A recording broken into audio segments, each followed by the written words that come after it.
Hello, chappies. This is the next book in the book report, Greg Huffman's book report. It's a John Green book, his only non-fiction book. It's a work of essays called the Anthropocene Reviewed. Now, let's switch this.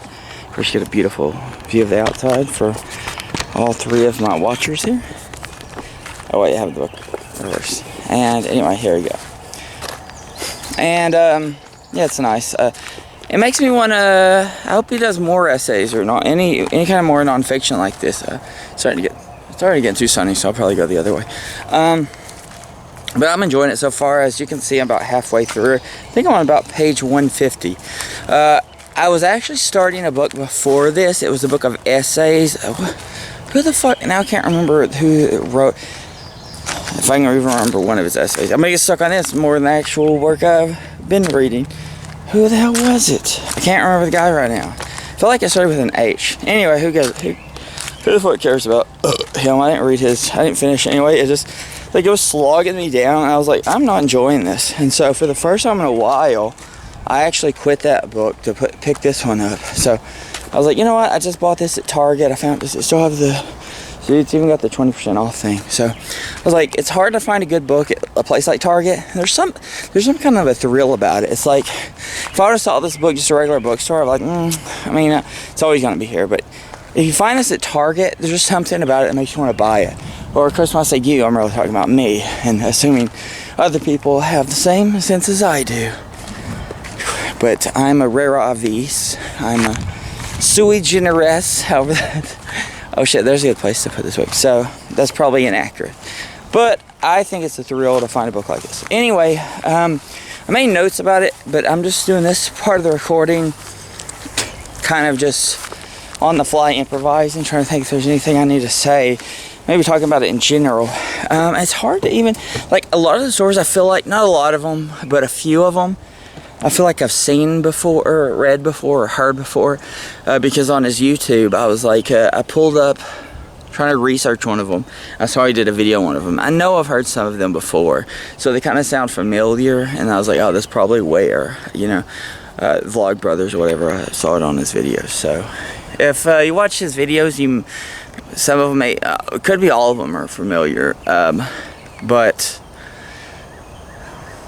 aside from that, I feel like it's a pretty good book. I'm enjoying it. I've never felt like it's a slog the whole way through. You know, just I'm curious what he's gonna bring up next. I always feel it's like edutainment. You know, that's a great thing about the Green Brothers, the Vlog Brothers. I mean, they were one of the first. I remember back in the day, man. Like I think it was like 2014. I was like, where do you turn for educational shit on YouTube? Now to even ask that question is like, silly. Like, what, it's fucking YouTube. They got educational shit everywhere. But back in the day, they're like crash course, and other than that, good luck. And then now they have the bald guy, Syne, like Cowell. Who the fuck? What's his name? Fucking. Damn it, now I can't think of his... I'm at a loss for everything. Son of a bitch. What is that son of a bitch's name? He does the biographies and Today I Find Out. Son of a bitch. What is going on with me today, man? Well, I'm going to pull up this anyway, because I need to know...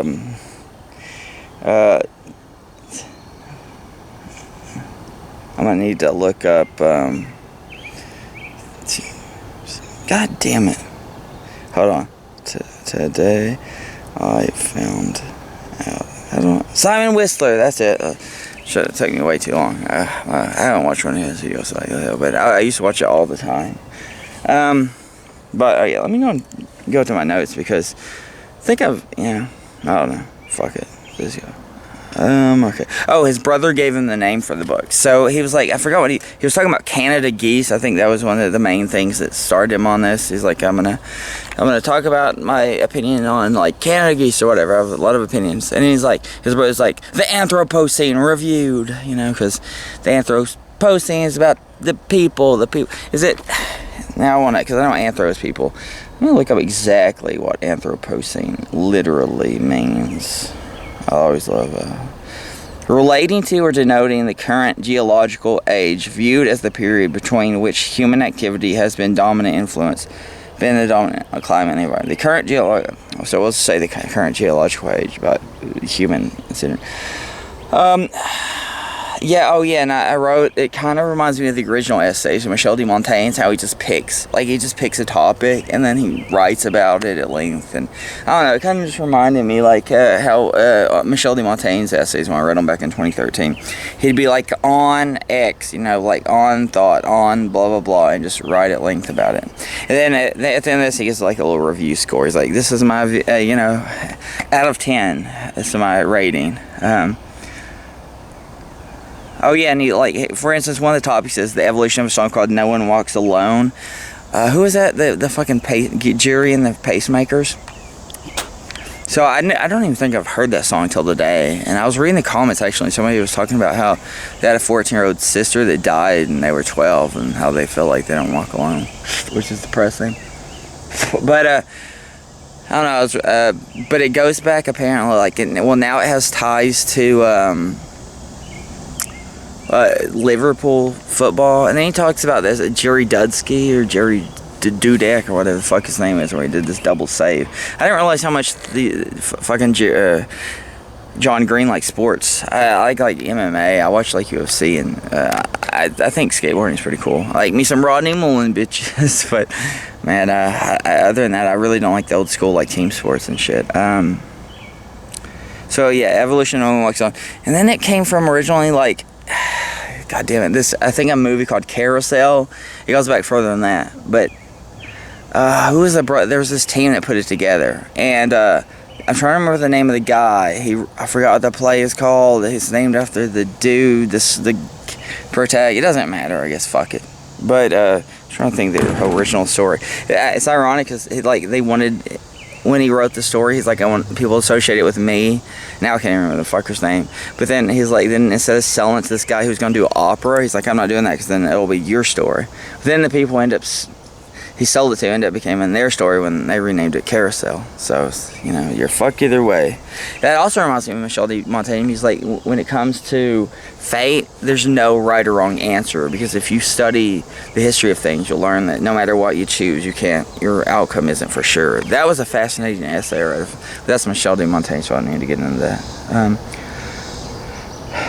Oh yeah, how smells change and how natural they are. He said, like, for instance, rain, like, you know what, he talks about how he loves scratch and sniff, and he talks about microencapsulation and shit, and how that microencapsulation works. And oh, by the way, I have this shirt on. Chelsea ended up giving me because we need to do laundry, and it's like, fuck it, we'll just throw this. And so this red shorts and this silly shirt, which I've never worn except for right now today. But he talks about smells, like, for instance, rain back in like the 1980s, or I think he lives in Indiana, fucking Hoosier. Now, no, alright, I'm getting sidetracked by that serial killer. Alright, but anyway, he's like, back in the 80s, and I do remember reading about acid rain, you know, back in the day. We talked about like how rain used to be more acidic, now the smell changed, so even the smell of rain, you know, isn't the same, you know, like what is natural and shit. And then speaking of like what's technical, like what is actually natural, he talks about his love for Dr. Pepper, specifically Diet Dr. Pepper. He's like, because it has aspartame, not natural sugar, and Dr. Pepper itself isn't like anything. I know I've heard some people say it's like prune soda, but it's like a unique blend. What was the name of the dude? I don't think I wrote his name down. Hold on. Fuck it, let's do this. I did bring my notes. I brought my purple notebook of notes. So let's break this son of a bitch out if I can. God damn it. Oh, Lord. Alright, hold on. It says the page, right? Wait, that's not working. How about this? This is one page. It will actually be on this other page, though. God damn it, that means I have to take my pen out. That fucks with my OCD. God damn it. So it'll be on this one. Oh, and this also has my... So it's not H. Here, hold on. So the 3 plays. This is not going to be reviewed because I got bored of it. Bertolt Brecht, 3 plays by him. But I did write some notes down. But he converted to Marxism. Fucking communist, boring communist fag. Alright. The Anthropocene review. So, oh yeah, actually what I'm reading about now is how she died. Not how she died, but like Amy Kroes Rosenthal. I'm reading about her, so it's interesting. I just turned to her. Who is the dude? This is the team that dude sold it to. So it's this guy, Frank, or no, Molinaires. That's it, Lilium. Is that one play? Alright. Where's the damn thing? I gotta find it. Hold on. Fred Whipple. Which one had. Oh, okay. Waco. Charles Alderton. Yeah, so it's Charles Alderton reviewed it. So you can see some of my notes. And then I write down random people that he mentions. Fuck it. I'll show the next page. See, it's like 2 things of notes. So, yep. Good shit. Oh yeah, that's the raptor, the real name Dianoni, because I don't need to get in that though for right now. Now just, oh yeah, and Henry VIII had a bear. Yeah, that's good shit. Alright, yep, I'm gonna get sidetracked now. And I was reading Auld Lang Syne, or whatever the shit that thing's called. Alright, hold on, let me put my pen back. Dude, where the fuck is that? Okay, here's my pen. So let's put this, I'm gonna tow this with my neck here, and boom bada bing, there's my notes. Okay, so Charles Alderton. And now I've actually, jeez, I'm getting all sweaty out here. I've actually been to, I didn't know it was in Waco. It's been a while since I went out to the Dublin. I went there with my ex Julie, and we went to the Dublin. It used to be the Dublin, I think, Dr. Pepper plant, but now they call it Dublin Bottling Works. Like when I went out there, they had just like discontinued like its association with Dr. Pepper. Very sad. But we got to try some of their flavors anyway. They didn't have Dr. Pepper. But I remember that's where I learned you can have Dr. Pepper warm, you know. And I drank it after that warm. It's pretty good shit. I liked it. Oh yeah, he talks about his friend, this guy named Todd, and he loves rivers. He's talking about like he's sitting by the river. I think it's called the White River, and he's just thinking about his friend like Todd, and you know how he tried to get him to be a decathlon athlete or whatever. So maybe that's he. I wonder if that's his like where he decided he was going to be this, you know, smart dude. This one. I don't want to have. Yeah, it's silly to put it like that, but like I don't know, my brain's at a loss for articulation. I am feeling an elucidation today, right, when I'm doing that. Alright, but his friend Todd is now a doctor. And then he talks about Zimas. He likes fucking Zimas. I actually watched a video about Zimas the other day. I think they're like still big in Japan or whatever. And I wrote down when they came out like sometime in the 90s. I remember liking Zimas. I was probably like a kid when I drank them. I can't remember. It's like, you know, alcoholic Sprite, but they're like so low. Because that's the thing, man. If you want flavor, you gotta look for like a low, like 5%. Like I love the fucking Cupcake Moscato DST. That's it. That's like the best wine, but it's like 5%. It's so expensive though too. Oh yeah, and his friend Todd taught him like marginal utility and all that shit. So yeah, I'm gonna get into passages, I guess, from the book next. But yeah, I mean, I totally recommend this shit. This is a great book. And I have 2 more books. One I own is like Will Grayson.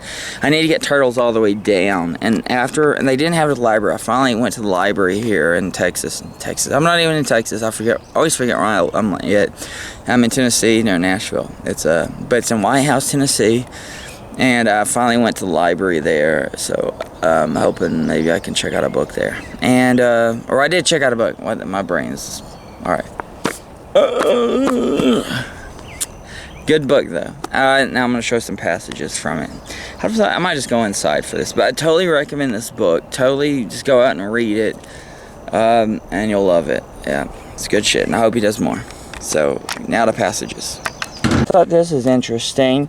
He's talking about Great Gatsby, but look who he mentions specifically, David Denby. And I had to write this down because one of the books I just read like 2 or 3 books ago was David Denby's book. So I was like, that's pretty cool. I gotta write that down. Alright, and actually the next one's on the middle page. What do I want to say? Let me see. But I will express, but I think it's in here. But I will confess this endless parsing of ambivalences and irony exhausts me. Here's the plain truth. It's been shown to me. We're never far from wonders. I remember when my son was about 2, we were walking in the woods one November morning. We were along a ridge, looking down at a forest in the valley below, where a cold haze seemed to hug the forest floor. I kept trying to get my oblivious 2-year-old to appreciate the landscape. At one point, I picked him up and pointed out toward the horizon and said, "Look at that, Henry. Just look at it." And he said, "What?" I said, "What?" And again he said, "Weef." It then reached out and grabbed a single brown oak leaf from the little tree next to us. I want to explain to him that you can see a brown leaf anywhere, that nothing in the forest was less interesting. But after watching him look at it, I began to look as well, and I soon realized it wasn't just a brown leaf. Its veins spired out, red and orange and yellow, and a pattern too complex for my brain to synthesize. And the more I looked at that leaf with Henry, the more I was compelled into the aesthetic contemplation, neither understood nor desired, face to face with something commensurate to my capacity for wonder. So I thought that was interesting, you know, like sometimes in this irony of you're trying to get somebody to see something, and then they end up getting you to see something instead. So a nice reversal of fortune. The next one's going to be a few pages later, so I'm going to have to, alright, fuck it. No, I'm going to pause it. This one I was actually just talking about in the first part. In fact, while I've been making distinction between natural sense and artificial ones, I'm going to have to try to lay down and not lay down. God damn it, now it's going to be hard. Hold on. And artificial ones. At this point in our plant story, many purportedly natural scents are already shaped by human intervention, including the banana. Of course, that's Cavendish versus the Gros Michel. In the U.S., at least, there's only one banana cultivar in most grocery stores, the Cavendish banana, which didn't exist 200 years ago. It was not widely distributed until the 1950s. I know that story. I remember the smell of rain as acidic in part because my rain in childhood actually was more acidic than contemporary rain. Humans were pumping more sulfur dioxide into the atmosphere in the 1980s than they are today, which affects the pH of rain. In my part of the world, rain is still more acidic than it would be without human emissions.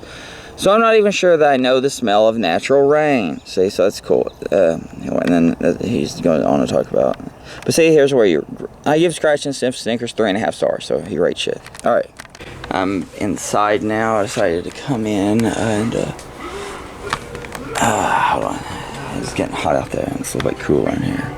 It's AC. Actually, John Green has a passage on AC. Alright, anyway. Can cuteness save a species? I'm dubious. The part of the teddy bear origin story that often doesn't get told is that right after Roosevelt sportingly refused to kill the bear, he ordered a member of his hunting party to slit its throat so as to put the bear out of its misery. No bears were saved that day, and now there are fewer than 50 bears left in Mississippi. Global sales of teddy bears, meanwhile, have never been higher. I give the teddy bear 2.5 stars. That's an example of John's darkness, and I like it when he lets the darkness out. I just love it how he just has like a little, it has like almost a sense of bathos at the end, where he's like, and he rates them, you know. So, I don't know, there's something about the wording of it that I kind of love too. It's germane. Yeah. No, that's not what I'm saying. Anyway, cut. It's about Staphylococcus, and he's talking about, anyway. By then, there were thousands of doctors treating the war's wounded and ill.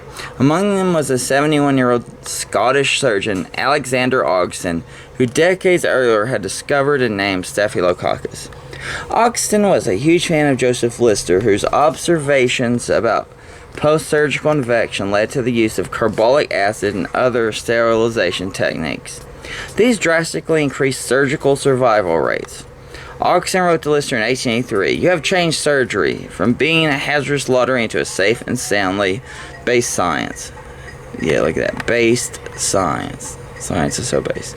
Also reminds me of Semmelweis with his hand washing, which was only a bit of an exaggeration. Before antiseptics, Ogston wrote, "After every operation, we used to await with trembling the dreaded third day when sepsis set in." One of Ogston's colleagues, a nurse who worked with him at the Aberdeen Royal Infirmary, declined surgery for a strangulated hernia, choosing death.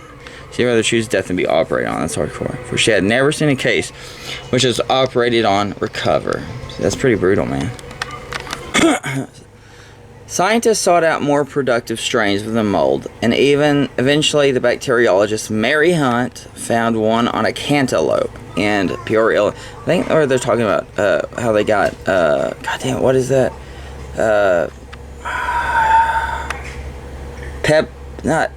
God damn it, what is that shit? We're about to get to grocery store. That strain became even more productive after being exposed to x-rays. So anyway, she got this cantaloupe from the Peoria, Illinois grocery store. Penicillin, that's what I was thinking. Ultraviolet radiation. Essentially, all penicillin narratives in the world descends from the mold on that one cantaloupe in Peoria. So all we know about penicillin, it comes from a mold on one cantaloupe. Like, here's the little footnote. That's not the astonishing thing about the story, though. The astonishing thing is that after scraping off the mold that became the world's penicillin supply, the researchers ate the cantaloupe. They ate that cantaloupe. Charles, what do you think about them eating the cantaloupe? There's... Never mind. Love you. His friend Todd, he goes like his SATs, and he's like, "What's ostentatious mean?" And I told him it meant showy or over the top. Todd nodded subtly to himself, and then after a second said, "Cool, I got them all then." And he had perfect score on the SAT.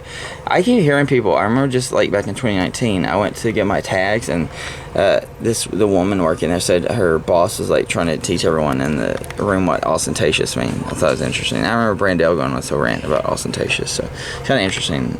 It comes up every so often. Ostentatious, which is how I dress, boy. I have to get you in this one, because it's Piggly Wiggly, Piggly Wiggly. But yeah, he did a whole chapter on Piggly Wiggly, and every time I go to the grocery store and we pass a Piggly Wiggly, I yell at Piggly Wiggly. Isn't that right, Chelsea? You love it. What? When I yell at Piggly Wiggly when we stop at the Piggly Wiggly. I don't love that. I don't enjoy that. It's good entertainment. You think about it when I'm not around, you will say you miss the Piggly. I love you, Chelsea. Piggly Wiggly! Piggly Wiggly. Clarence Sanders, that's the guy. Sanders called his store Piggly Wiggly. Why? Nobody knows. When asked where the name came from, Saunders once answered that it arrived from out of chaos and in direct contact with an individual's mind, which gives you a sense of the kind of guy he was. But usually when Saunders was asked why anyone would call a grocery store Piggly Wiggly, he would answer, "So people ask that very question." And it opened in Memphis in 1916, but we have some near this area in Nashville. It's Cross Plains, I believe, is Cross Plains, Tennessee is where our closest one is, but Piggly Wiggly, Piggly Wiggly. I just like saying, every time I pass it on, like Piggly Wiggly, Piggly Wiggly. Yeah, that whole section on Piggly Wiggly is actually pretty interesting, so you should totally get the book and check it out. I'm endorsing it, even though I don't get paid, and no one watches my videos anyway. Sad day. But this is interesting where they're watching this news report. This whole section, oh yeah, Harvey. I actually watched Harvey yesterday, finally, and it was all because of this.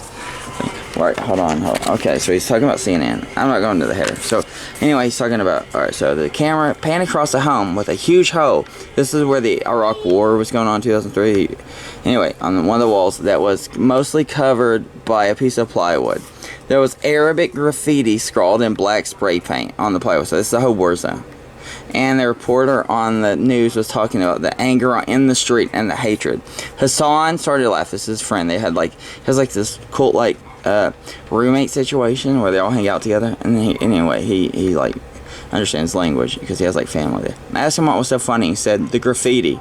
And I said, what's funny about it? Hassan answered, it says, "Happy birthday, sir, despite the circumstances." Makes me laugh. Happy birthday, sir, despite the circumstances. This section is on the yips, and it goes back to his talk of, he talks about this guy named Rick Anki. No, it's Harvey, god damn it, Harvey Dent. The yips. So he talks about, this guy, there's, what's his name, Ricky Ankiel in there, yeah. And how he just, he stops being able to play all of a sudden, just the yips come to him, He's like, they have different names. They have whiskey fingers, the waggles, the freezing. But I like yips because it's such an anxious word. So anyway, this is the last thing I wanted to read. Ivanovic once said of the yips. So I think this is the lady that actually got some tennis player, I believe. Or said, alright, anyway. You start thinking about how you come down the stairs and think about how each muscle is working. You can't go down the stairs, but if you've fallen down the stairs, it becomes impossible not to think about how you come down the stairs. I'm a person who overthinks and overanalyzes everything. Relatable. Ivanovic went on to say, so if you give me one thought, it creates a lot more. And so, with that in mind, the Anthropocene has been reviewed. And then somebody should do a review of this. Yo, dog, we heard you like reviews, so we reviewed your review so you can review your review. Anyway, and the cool thing is I still have more to read. So even after I finish these reviews, about these books I love. I haven't gone. Was it like Truman Capote says? Like it's taking your like son out back and shooting him, completing a good book. I haven't shot my son yet, so let's keep reading. Oh yeah, here's a good way to end on. Of course, I review 5 out of 5. No, I don't know. I don't like to. I don't do those kind of reviews. But here's a good thing to end on. Perfect. You ready? Not my foot. It's Piggly Wiggly, Piggly Wiggly, Piggly Wiggly, Piggly Wiggly.